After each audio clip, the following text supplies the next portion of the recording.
الحمدللہ رب العالمین والعاقبۃ للمتقین والصلاۃ والسلام علی اشرف الانبیاء والمرسلین اما بعد فاعوذ باللہ من الشیطان الرجیم بسم اللہ الرحمن الرحیم۔ حمد و ثنا کے بعد محترم اور معزز ناظرین کرام، السلام علیکم ورحمۃ اللہ تعالی وبرکاتہ۔ ناظرین محترم، اصلاح نماز کی 5ویں کلاس کے ساتھ آپ کے سامنے حاضر خدمت ہوں۔ گزشتہ کلاس میں وضو اور وضو کے حوالے سے چند اہم اور بنیادی مسائل آپ کے سامنے پیش کیے تھے۔ آج کی کلاس میں ہم غسل کے حوالے سے گفتگو کریں گے۔ غسل کے حوالے سے غسل کا طریقہ جاننے سے پہلے یہ جاننا ضروری ہے کہ غسل کے 3 فرائض ہیں، جن میں سے سب سے پہلا فرض کلی کرنا،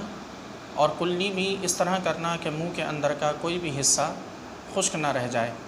اگر منہ کے اندر کا کوئی بھی حصہ بال برابر بھی خشک رہ گیا تو اس صورت میں غسل نہیں ہوگا۔ مثال کے طور پر اگر دانتوں کے درمیان کوئی چیز ایسی جم جاتی ہے کہ دانتوں کے درمیان پانی نہیں گزر سکتا، تو اس چیز کو چھڑا کر پھر پانی کا پہنچانا یہ لازم ہے۔ غسل کا دوسرا فرض ناک میں پانی چڑھانا، اور ناک میں پانی چڑھانے سے مراد یہ ہے کہ ناک کی نرم ہڈی تک پانی اس طرح پہنچے کہ ناک کے اندر کا کوئی بھی حصہ بال برابر بھی خشک باقی نہ رہے۔ اگر ایک بال کے برابر بھی ناک کے اندر کا کوئی حصہ خشک رہ گیا تو اس صورت میں بھی غسل نہیں ہوگا۔ غسل کا تیسرا فرض مکمل جسم پر پانی بہانا ہے، اور مکمل جسم پر پانی بہانے سے مراد یہ ہے کہ سر کے بال سے لے کر پاؤں کے ناخن تک جسم کے ہر حصے پر صحیح طریقے سے پانی بہہ جائے۔ اور پانی کے بہنے سے مراد وہی ہے جو ہم آپ کے سامنے ابتدائی کلاس میں بیان کر چکے کہ کم از کم 2 قطرے پانی جسم کے کسی حصے سے بہہ جائے تو یہ دھونا کہلاتا ہے۔ تو مکمل جسم کو دھونا اس طور پر لازم ہے کہ جسم کے ہر حصے پر سے کم از کم 2 بوند 2 قطرے پانی کے ضرور بہہ جائیں۔ اور اگر جسم کا کوئی بھی حصہ سر کے بالوں سے لے کر پاؤں کے ناخن تک ایک بال برابر بھی خشک رہ گیا تو اس صورت میں غسل نہیں ہوگا، اور غسل نہیں ہوگا تو کسی بھی عبادت کا ادا کرنا یہ جائز اور درست نہیں ہے۔ غسل کا جو سنت طریقہ ہے وہ یہ کہ سب سے پہلے استنجا کرنے کے بعد جسم کے اگر کسی حصے پر اگر کوئی ناپاکی، کوئی نجس، کوئی چیز لگی ہے تو سب سے پہلے اسے دھو کر دور کرے۔ اسے دور کرنے کے بعد، ناپاکی کو دور کرنے کے بعد پھر نماز کی طرح، یعنی نماز کے لیے جو وضو کرتے ہیں اسی طرح کا وضو غسل سے پہلے کرے۔ اور اس وضو میں یہ احتیاط لازمی رکھیں کہ جب کلی اور ناک میں پانی چڑھائے، یعنی وضو کے سنتوں پر عمل کرتے ہوئے جب کلی کرے اور ناک میں پانی چڑھائے تو اسی میں ہی صحیح اچھے طریقے سے کلی کر لیں اور اچھے طریقے سے ناک میں پانی چڑھا لیں، تو یوں غسل کے جو 2 فرائض ہیں وہ وہیں وضو میں ہی ادا ہو جائیں گے۔ اس کے بعد تیسرے فرض کی ادائیگی کے لیے، یعنی جب وضو مکمل کر لے تو اس میں یہ یاد رہے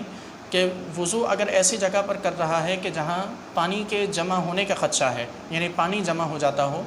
تو اس کے لیے پھر لازم ہے کہ وہ سر کے مسے تک وضو کرے اور پاؤں نہ دھوئے۔ اگر کسی ایسی جگہ پر ہے کہ جہاں پانی جمع نہ ہوتا ہو تو پھر وہاں وہ پاؤں بھی دھو لیں۔ وضو مکمل کرنے کے بعد اب اپنے دائیں کندھے پر 3 مرتبہ پانی ڈالیں، پھر بائیں کندھے پر 3 مرتبہ پانی ڈالیں،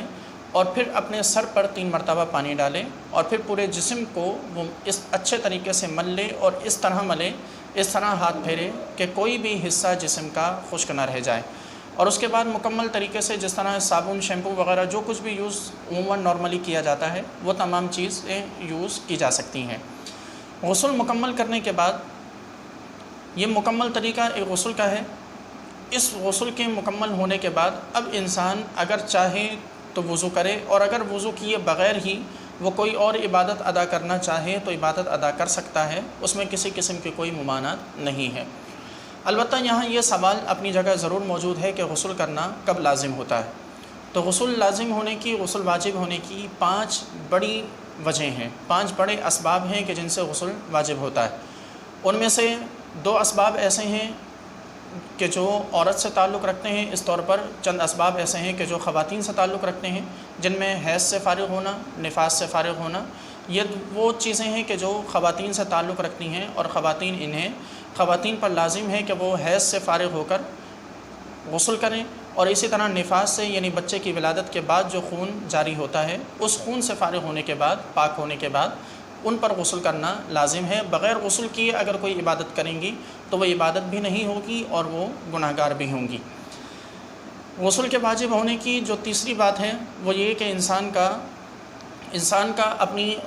اپنی وائف سے، اپنی زوجہ سے ہم بستری کرنا، چاہے انسان ہو یا نہ ہو، اگر دخول ہو جائے تو اس صورت میں غسل واجب ہو جاتا ہے۔ اسی طرح غسل کے واجب ہونے کی جو چوتھی شرط ہے وہ یہ کہ احتلام میں، یعنی عموماً رات کو سوتے وقت جو نائٹ فال جو ہوتا ہے، اس میں اگر وہ نائٹ فال ہو اور منی شہوت کے ساتھ نکلے تو اس صورت میں اس پر لازم ہے کہ وہ غسل کرے، اور غسل کیے بغیر اگر کوئی اور عبادت کرے گا تو اس صورت میں عبادت ادا نہیں ہوگی، بلکہ عبادت ادا کرنے کی وجہ سے، ناپاکی میں عبادت ادا کرنے کی وجہ سے وہ گناہ گار ہوگا۔ تو یہ غسل کے واجب ہونے کی صورتیں ہیں، اور یہ غسل کا مکمل طریقہ بھی آپ کے سامنے بیان کر دیا گیا، اور غسل کے واجب ہونے کی صورتیں بھی آپ کے سامنے بیان کر دی گئیں۔ اللہ تبارک و تعالیٰ سے دعا ہے کہ رب تعالیٰ ہم سب کو مسائل دینیا کو سمجھنے، یاد رکھنے اور عمل کرنے کی توفیق مرحمت فرمائے۔